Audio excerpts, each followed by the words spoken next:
Assalamu alaikum warahmatullahi ta'ala wa barakatuhu. To ƴan uwa barkanmu da wannan lokaci kuma barkanmu da sake saduwa da ku a cikin wannan shiri namu mai suna mu gyara mata wanda cibiyar Kazimiya Herbal Medicine Center take ɗaukar nauyin kawo muku akai-akai. Kamar yadda kuka sani sunana Abubakar, ɗaya daga cikin masu kula da wannan shirye-shirye, kuma kamar yadda muka saba mukan kawo muku hanyoyi da za ku yi amfani da su ku magance matsalolinku a gida ba tare da kun sha wata wahala ba. Wanda insha Allah yau za mu yi magana akan kaɗan daga cikin fa'idojin ɓawon ruman da kuma yadda za a yi amfani da shi a magance wasu specific matsaloli, a jiki cikin sauƙi ba tare da an sha wata wahala ba.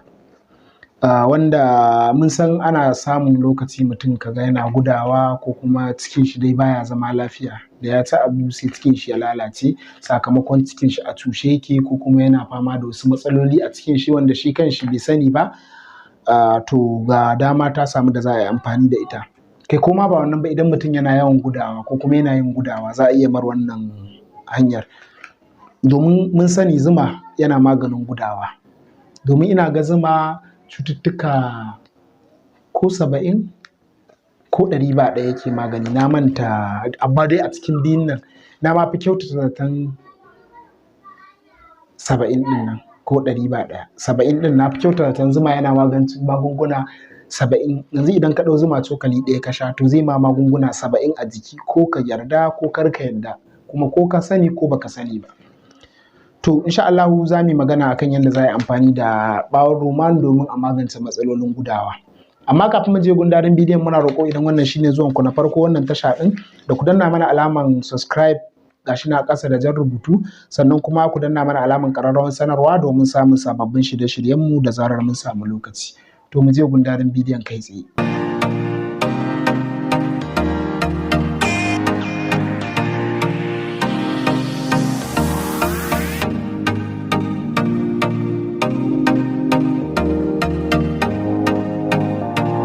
Insha Allah kamar yadda muke magana akan masu matsalolin gudawa, yawan cikinka yana yawan lalacewa, ko cikin ɗanki ko cikinki ko cikin wani da ka sani, to ka bashi wannan shawaran, ka ce je ya nemi ɓawon ruman da zuma mai kyau, ba wai irin wanda wasu suna dafa siga suna kawo mutane a matsayin zuma.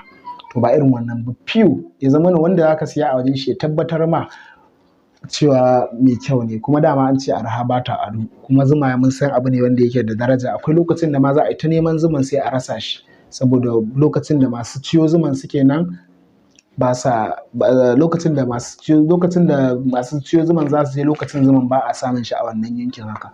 Kuma mun san dai bature baya yin zuma, Allah ne ya halicci zuma, kuma ya halicci ya zamana, kuma ya kaddara ya zamana cewa kashin shi shine wannan ruwan zuman kenan, to ya zamana kashin shi shine magani, kuma abu ne mai zaki wanda kowa yake so ya sha, da bature ne da wanda ba musulmi ba, da musulmi, da kowane irin bahaushe, bayarabe, bafulatani, duka dai kabilu, da kowa ya yarda zuma magani ne, kuma zuma fiyo ne, abu ne mai kyau.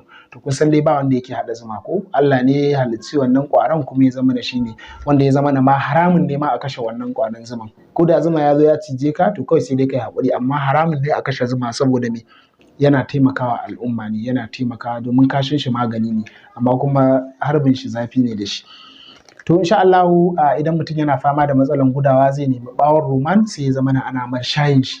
In aka yi shayin ɓawon ruman sai ya zuba zuma sai ya sha. In ya sha, in aka da nace shayi, mutum ya san dadai abin da zai sai a yi shayin nan, kuma sai ya zuba zuma yanda zai zama ya ɗan sa ya ɗan yi zaƙi-zaƙi, sai kuma ya sha. To zuman nan zai taimaka wajen kashe duk wasu abubuwa da suke haddasa mutum matsala a ciki. Shi kuma ɓawon ruman dama domin ya kashe wannan ƙwayoyin cutar a ciki. To in dai mutum yana sha, to insha Allah zai samu sauƙi a matsalolin gudawa ba tare da ya sha wata wahala ba. Ku ci gaba da kasancewa da wannan tasha ta mu ta mu gyara mata domin samun sababbin shirye-shiryenmu da zarar mun samu lokaci.